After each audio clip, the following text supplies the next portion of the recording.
हम सब जानते हैं कि इंसान बिना ऑक्सीजन के जिंदा नहीं रह सकता, लेकिन क्या आपने कभी सोचा है कि यही ऑक्सीजन अगर ज्यादा मात्रा में मिल जाए तो ये हमारी मौत की वजह भी बन सकती है?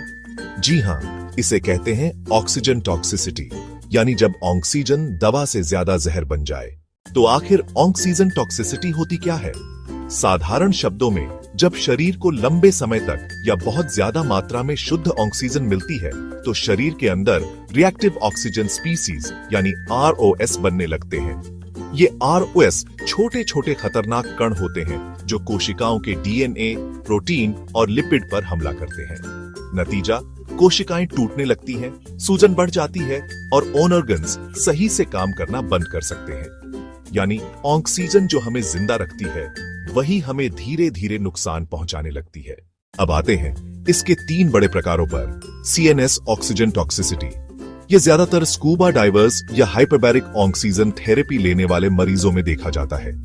जब ऑक्सीजन का दबाव EPO6 ATA से ऊपर चला जाए तो मस्तिष्क पर असर डालता है। लक्षण याद रखने के लिए एक शॉर्टकट है। वेंटेड V सब विजन चेंजेस, दृष्टि धुंधली होना, टनल विजन EV ईयर्स, कानों में घंटी बजना, एंडर नोजिया, उल्टी जैसा लगना, टी ट्विचिंग चेहरे या मांसपेशियों में झटके, आई इरिटेबिलिटी, चिड़चिड़ापन, बेचैनी, डिजीनेस, सीजर्स, चक्कर। दौरे पड़ना दौरे सबसे खतरनाक स्थिति होती है और पानी के अंदर डाइवर के लिए ये जानलेवा साबित हो सकता है। पल्मोनरी ऑक्सीजन टॉक्सिसिटी, ये तब होता है जब लंबे समय तक 48 घंटे या ज्यादा उच्च मात्रा में ऑक्सीजन दी जाए। फेफड़ों पर असर डालता है।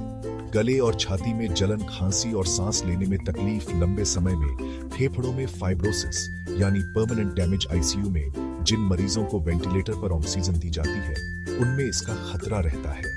रेटिनोपैथी ऑफ प्रीमेच्योरिटी ROP, ये ज्यादातर समय असमय जन्मे प्रीमेच्योर बच्चों में देखा जाता है। जब उन्हें इंक्यूबेटर में हाई ऑक्सीजन दी जाती है तो रेटिना की ब्लड वेसल्स असामान्य रूप से बढ़ जाती है। इससे रेटिना डिटैच हो सकती है और बच्चा अंधा भी हो सकता है। अब सवाल यह है कि शरीर को नुकसान आखिर होता कैसे है? जब हम सामान्य सांस लेते हैं तो थोड़ी मात्रा में ROS हमेशा बनते हैं। शरीर के पास इनसे बचने के लिए एंटीऑक्सीडेंट डिफेंसेस होते हैं, जैसे सुपर ऑक्साइड डिस्म्यूटेसे, कैटालसे और ग्लूटाथियोन पेरोक्सिडेसे। लेकिन जब ऑक्सीजन बहुत ज्यादा हो जाती है तो ROS प्रोडक्शन इतना बढ़ जाता है कि ये प्राकृतिक डिफेंस सिस्टम फेल हो जाता है। DNA टूटने लगता है, प्रोटीन्स खराब हो जाते हैं, लिपिड मेम्ब्रेन्स डैमेज हो जाते हैं और फिर सेल डेथ, इन्फ्लेमेशन और ऑर्गन फेलियर शुरू हो जाता है। ऑक्सीजन टॉक्सिसिटी कितनी जल्दी होगी